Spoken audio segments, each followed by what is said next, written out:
I think I have been managing global and US since 1997, and is my go-to for knowledge and information in Asia Pac for many years, and we're honored to have you speak today. Thank you.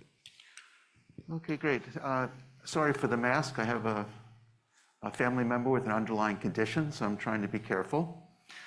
And thank you everybody for coming, and Michelle, thank you for inviting me. And how many people are involved with the companion diagnostic market? Okay, about half the people, great. And so we're gonna start on the first slide, the next slide, please. Oh, I gotta push the button, which I understand is not so easy. Okay, so I started this company in 1988, 36 years ago.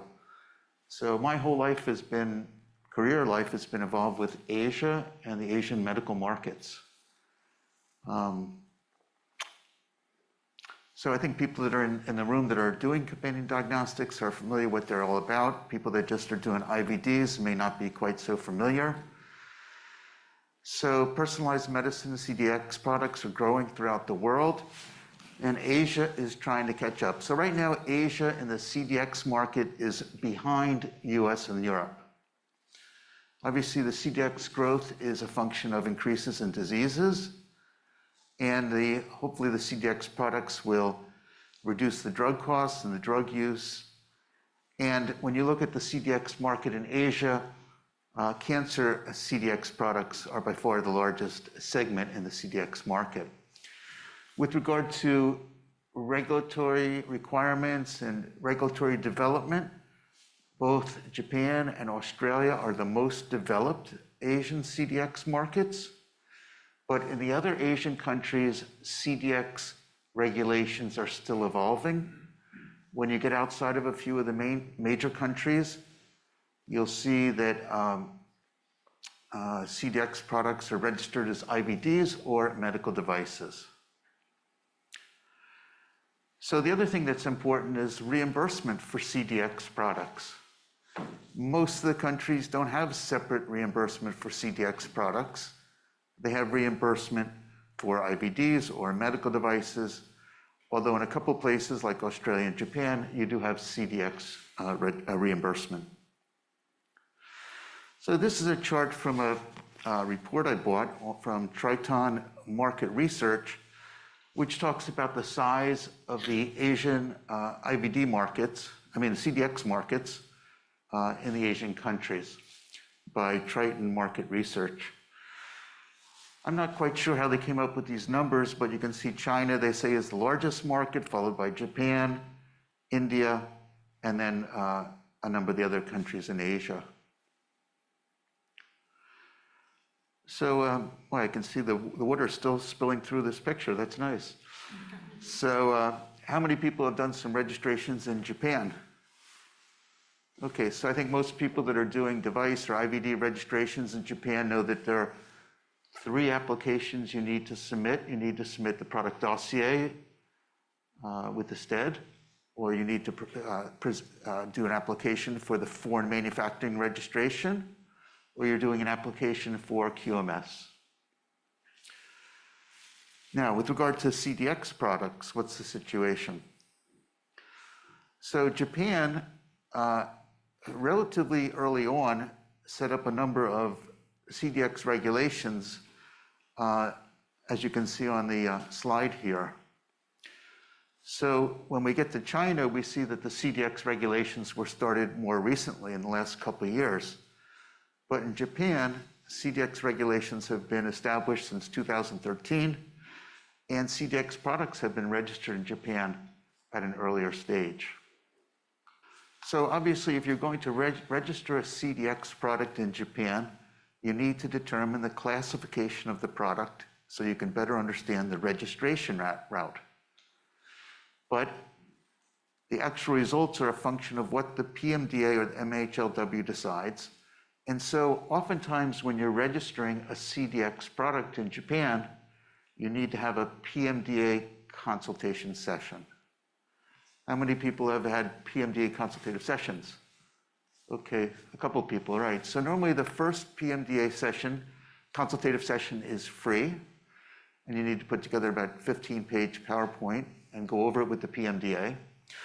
But normally, after the free PMDA consultative session, they'll recommend that the applicant goes to a more formal PMDA consultative session for clinical trials, pre-development consultation, et cetera, where you have to pay the Japanese government and you have to put together a longer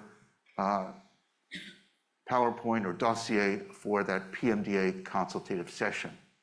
So I think we may have some people from some lab companies here, LabCorp or Quest or some other lab companies. So the first situation for CDX registration in Japan is if the samples are collected in Japan, the samples are sent overseas and tested in the United States or let's say Europe, right? And so in that case, generally the collection device in Japan is something that's fairly basic, whether it's test tube or whatever. You don't have to register that, but you have to get the sample to the US lab or the European lab to do the testing. So generally in that situation, no CDX registration will be required in Japan if the drug that's used with the CDX can be used without the CDX in Japan. However, if the drug cannot be used without the CDX registration may be needed in Japan, even for a test that's done outside of Japan. Again, reimbursement is always a key issue. And if we're doing sampling outside of Japan, testing outside of Japan, most likely doesn't need registration in Japan, but most likely, or about 100% of the time, you'll get no reimbursement through the Japanese reimbursement system. Okay, option 2. Now, this is a situation where the test is still done overseas, but the test is classified as a software as a medical device, or in Japan, that's the same as program medical device. Program medical device and software as a medical device are synonymous in Japan, especially for these kind of CDX products. So for a program medical device or SAMD product, an electronic communication technology needs to be part of the test. A program medical device is a program that analyzes data into the program. We have an example here. But the main thing is for a program medical device is it will require Japanese doctor interpretation.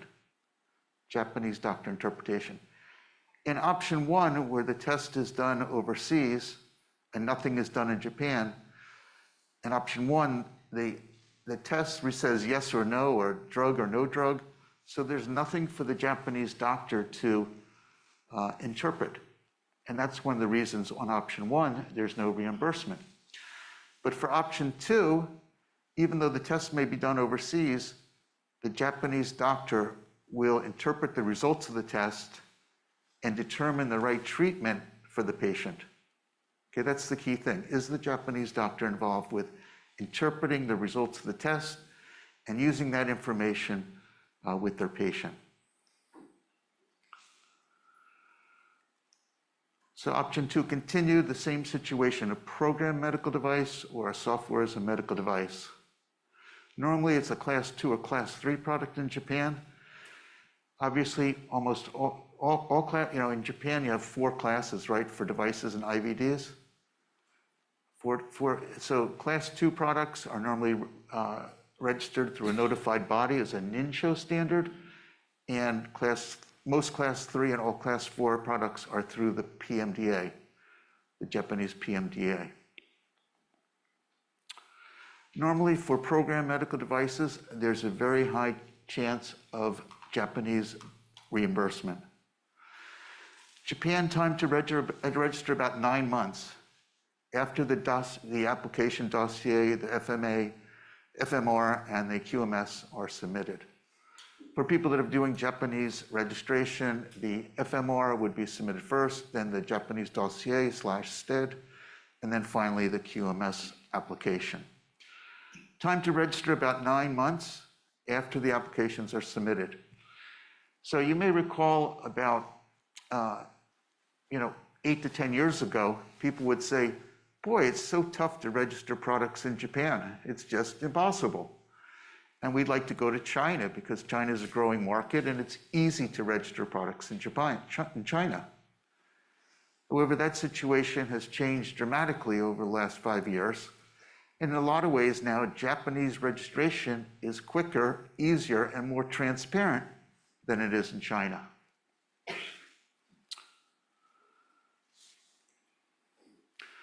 So option 3 is when the IVD or the CDX test is actually shipped to Japan and the test is performed in Japan. So not overseas, but in Japan. The CDX manufacturer will need to export the product in the form of a test kit that can be used in labs in Japan. Normally, IVD or CDX tests that's shipped to Japan will be a class 3 product there. And again, in this situation, the Japanese doctor will make a diagnosis based on a number of factors, including the results of the test, but also other factors in the doctor's overall diagnosis. The probability of reimbursement in Japan for a CDX or IVD that is shipped to Japan is about 100%, and the time to register may be about 9 months again. Keep in mind for option 2, a program medical device or a software as a medical device, there's a specific document list that's required, and that document list is somewhat different than the document list that's required for IVD or CDX registration done in Japan.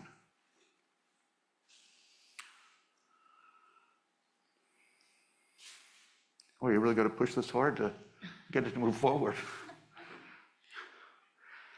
So what we did here was just looked at the reimbursement for a program medical device or software as a medical device, looking at the Foundation 1 product. It's a class 3 software as a medical device or program as a medical device product in Japan. Obviously, the Foundation 1 people had to have many meetings with the Japanese reimbursement agent, Chikyu, with their partner, who was Chugai Pharmaceutical at the time. And again, a lot of the reimbursement is geared toward the Japanese doctor analyzing the CDX IVD test, program medical device test, as well as the test itself. So you can see in the old days, 560,000 yen would be about $5,000. But today, where the yen is 150 yen to $1, it's a lot less.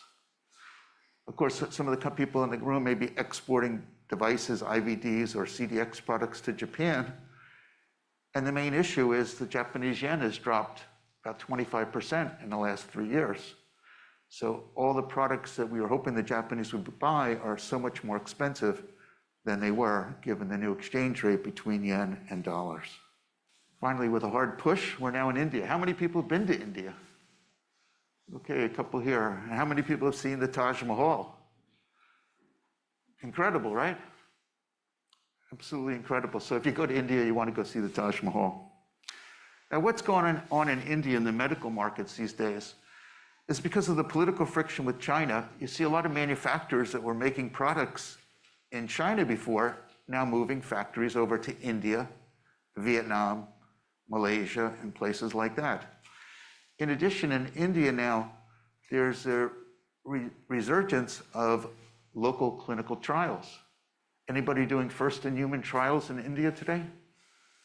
Nobody, but more clinical trials are being done in India today because of the availability of the patients, and also it's not too expensive to do things in India.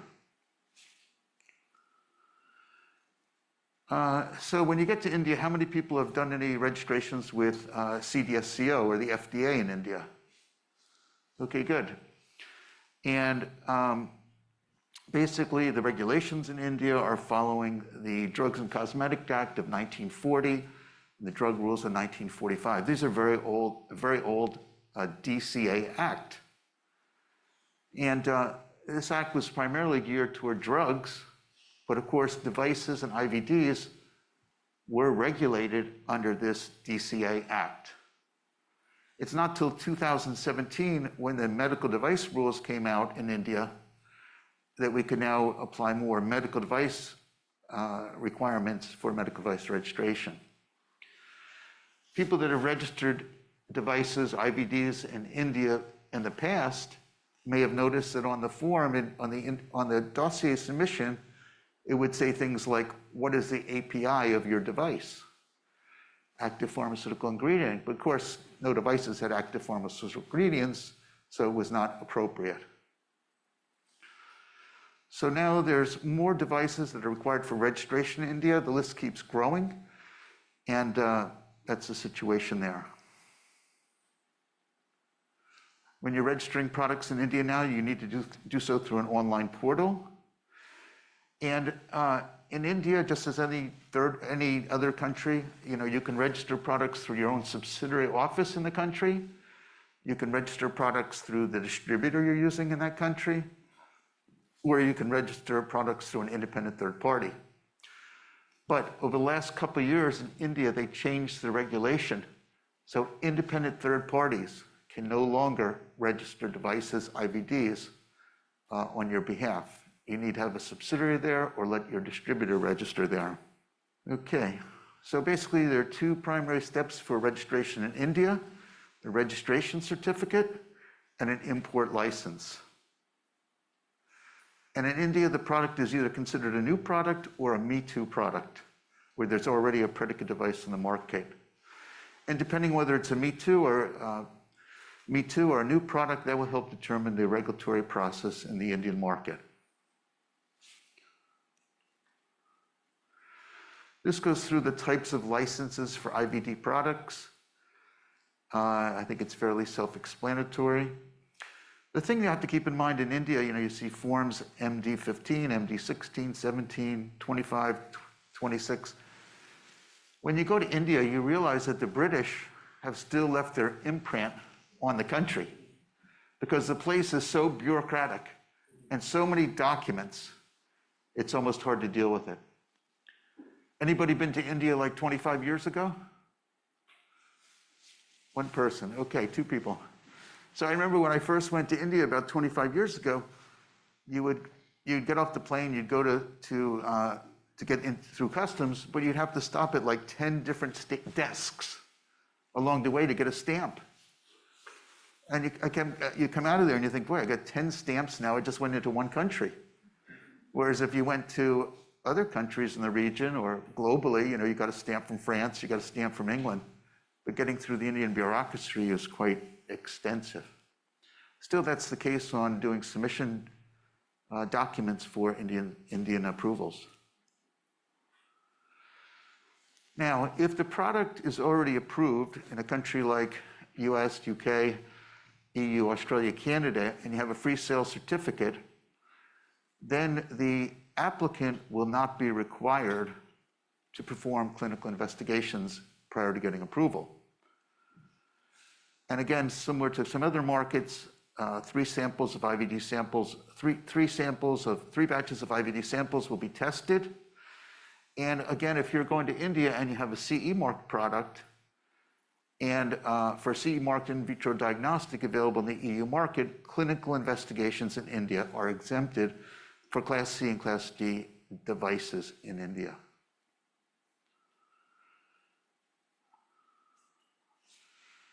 Okay, now, so what are the documents that are required to get approval in India? This is for a Class A IVD, which is the equivalent of a CDX in India, IVD CDX. So it's fairly straightforward. Now, if you're going to have a Class B, C, or D IVD, you need to fulfill these device requirements, these document requirements, plus you need to have the following documents for a dossier submission in India for a Class B, C, D, or D IVD.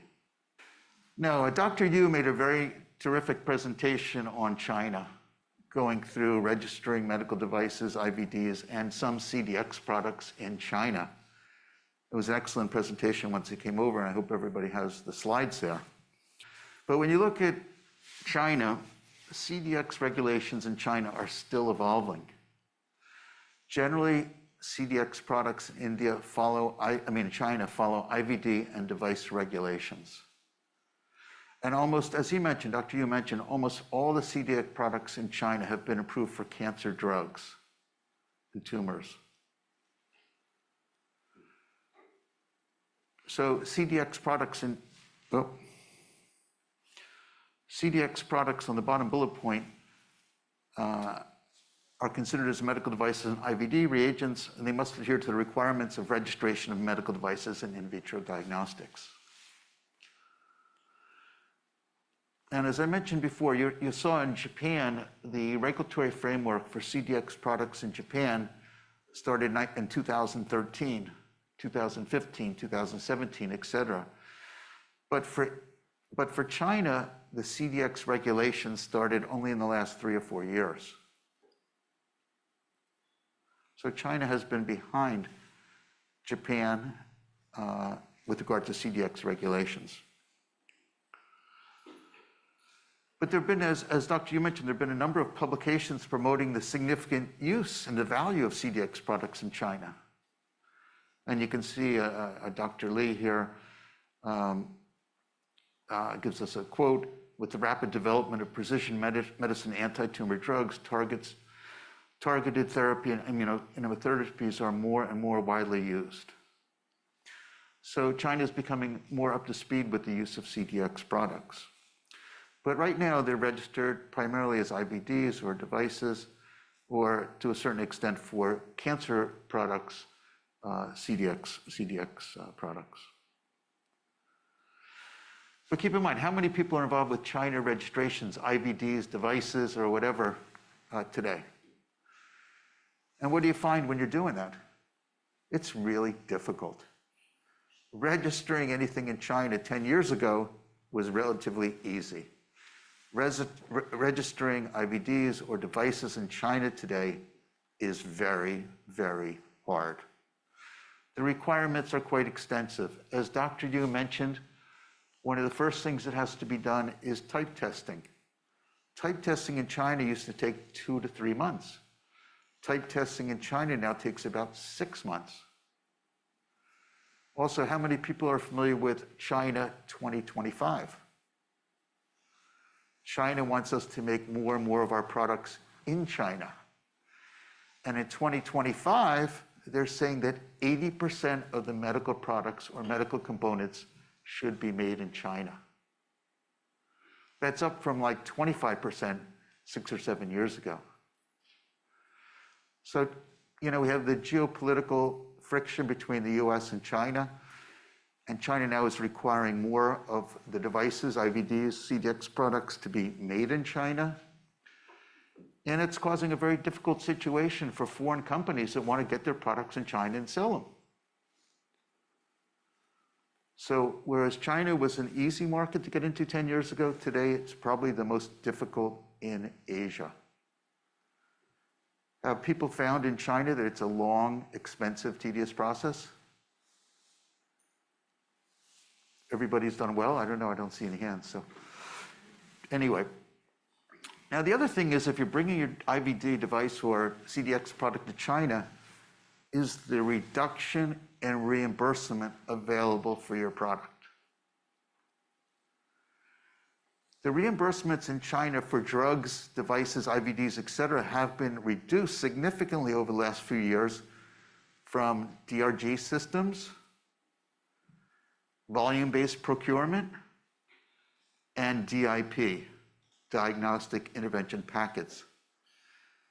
Have people come across these reimbursement reductions when they're trying to sell their products there? Or everybody's more involved with the registration, not the reimbursement? But I think the sales and business people find that the reimbursements in China have been dramatically cut. So if you have a very tough situation to register the products and the reimbursements are being cut, it makes it a lot tougher to go to China.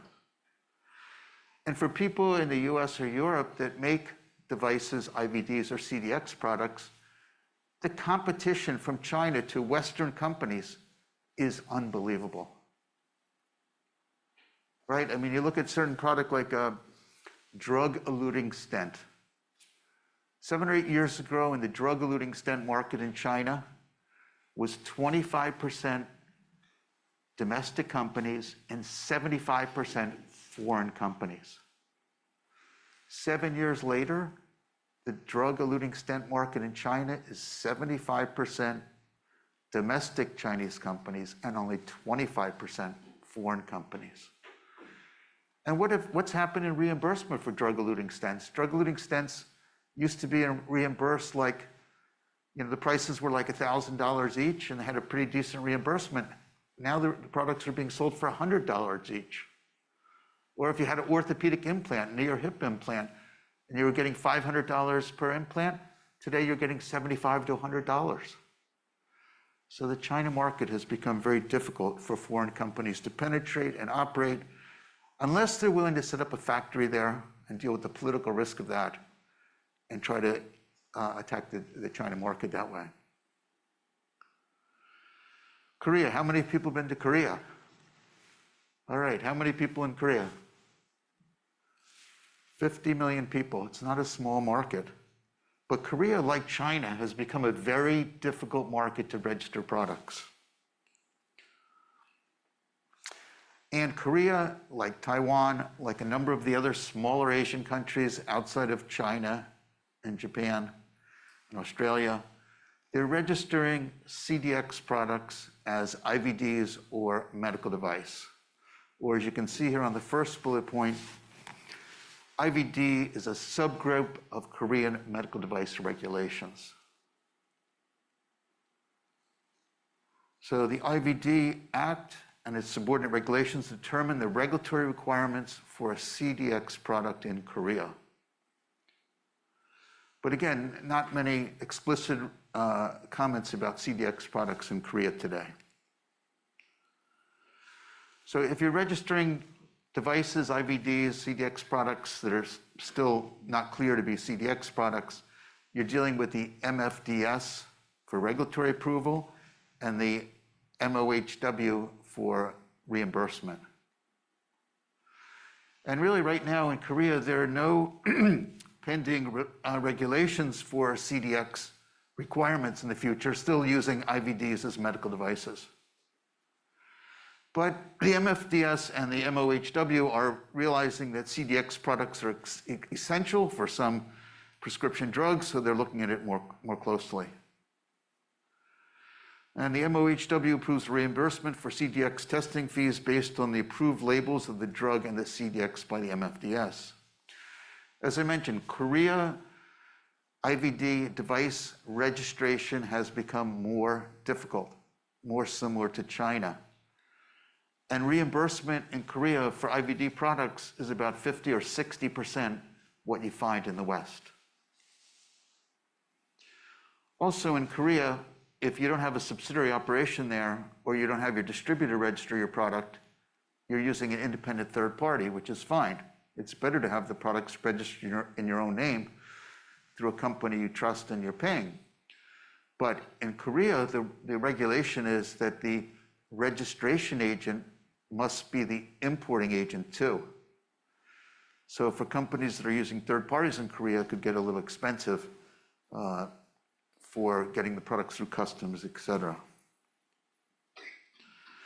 Taiwan, very similar to Korea, but in Taiwan, the situation is a little better because Taiwan relies on the US for its defense. And Taiwanese people are very happy to have products that are approved in the West. And the registration requirements in Taiwan are significantly less than Korea and China. 22 or 23 million people in Taiwan. So again, in Taiwan, the CDXs are IVD CDX products. They're basically classified and registered as IVDs. So you can see on the fourth bullet point, IVD CDX must adhere to regulations governing issuance of medical device licenses. IVD CDX products have 3 classifications similar to the US. devices not meeting the criteria for the regulations governing the classification of medical devices are classified as Class 3. And again, you can have written inquiries to the TFDA when you have questions on the risk, the documents, or the regulatory path. Now, as people have done the registration in Taiwan know, there's basically two applications. There's the QSD registration, which is the factory, the facilities, et cetera, and then there's a dossier registration facility, et cetera. Say for a Class 2 or Class 3 product in Taiwan, you're looking at maybe 14 or 15 months to get both the QSD and the dossier application approved.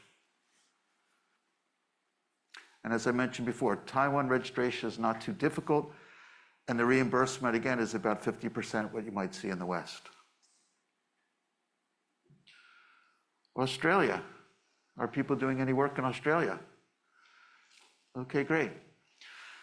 So Australia's CDX market is fairly developed. CDX regulations in Australia are fairly well outlined. And in general, Australian CDX regulations follow the US or European standards and requirements.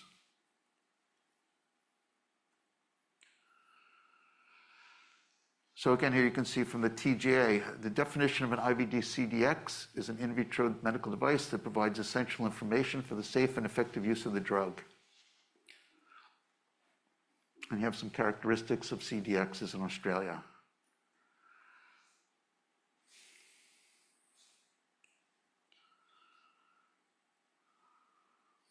So you can see, consistent with the regulatory definition of the IFU, should state the intended use with the corresponding drug. The IFU should specify the selection of the patients for treatment, monitoring of patients being treated, reference the international non-proprietary name of the corresponding drug. One key point when you're thinking about the Australian market, in most of the Asian markets, you don't have to register the drug or the CDX or the IVD simultaneously. But when you're in Australia, registering the products simultaneously, the device and drug, is to your benefit and will help expedite the process. It's not a requirement, but if you do one, a drug first and then the CDX later, or the CDX first and the IVD later, it'll slow down the registration process. So that'll conclude my general comments about the markets. If there are any questions, I'd be happy to answer them. Somebody asked me before I started about CDX regulations for how do you get a CDX into the country, an Asian country, for a clinical trial.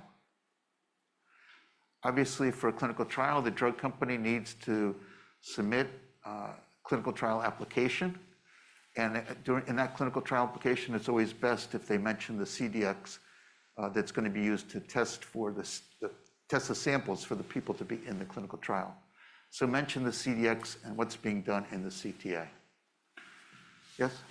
So TGA just came out with the draft Kodiak guidance. Do you have any comments on that? And, actually not filing a Kodiak, but using local testing to satisfy Kodiak requirements for drug submissions and trials? You may know more about that than me, actually. I'm not such a big expert on Australia. We're mostly focused on East Asia. But you're seeing a new QMS regulation? It's a draft guidance from Draft TGA. guidance. Yeah, that just came out. But they have a nice flow chart. I still don't understand it completely, but it's probably worth looking at. Yeah. Okay, great, thank you. Yes? Thank you very much. This is a great presentation. I have a question about Japan. So you mentioned that it takes about 9 months to register. Yes. A product, either it's an IVD or a programming device. I would like to understand if that 9 months includes the review of the application by PMDA as well as reimbursement by MHLW. Right.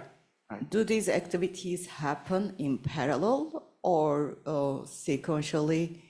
Can you expand on review of approval and reimbursement and the timeline? Right, sure, thank you. So the question is, how long to register your device, your CDX product in Japan? And I said 9 months. That would be the review time by the PMDA to review the product. So normally for a CDX application, it will take us about 2 months to put it together, and then 9 months to go through the review process, so that's about 11 months total. Now, with regard to reimbursement in Japan is normally done after the product is registered and will normally take between 2 and 6 months, depending on the reimbursement category. But today, you can start reimbursement discussions with the MHLW before the product is registered, and hopefully that can give you some idea about how they're going to classify the product for Japanese reimbursement. Of course, I don't know if people are familiar with Japanese reimbursement. You have different categories for that, whether it's a functional category or it's a foreign reference pricing used to determine reimbursement in Japan. But reimbursement in Japan normally occurs 2 to 6 months after the product is registered. Thank you, Ames. There's one in chat. I'm taking it. It's okay. Yeah. So this is our last question. We have such a tight schedule, and we have a commitment with the hotel to end promptly at noon. So this will be our last one. Ames, this was great. So here's the question. Ames, do you foresee any issues in disclosing proprietary information during the product registration process in China? We've observed in many instances that extensive proprietary details, including formulation specifics and raw material levels, are requested. What cautionary measures should we consider to determine the extent of information sharing to minimize the risk of sharing confidential information beyond the need of regulatory approval? Well, that's a good question. I mean, what are you going to do about intellectual property theft in China?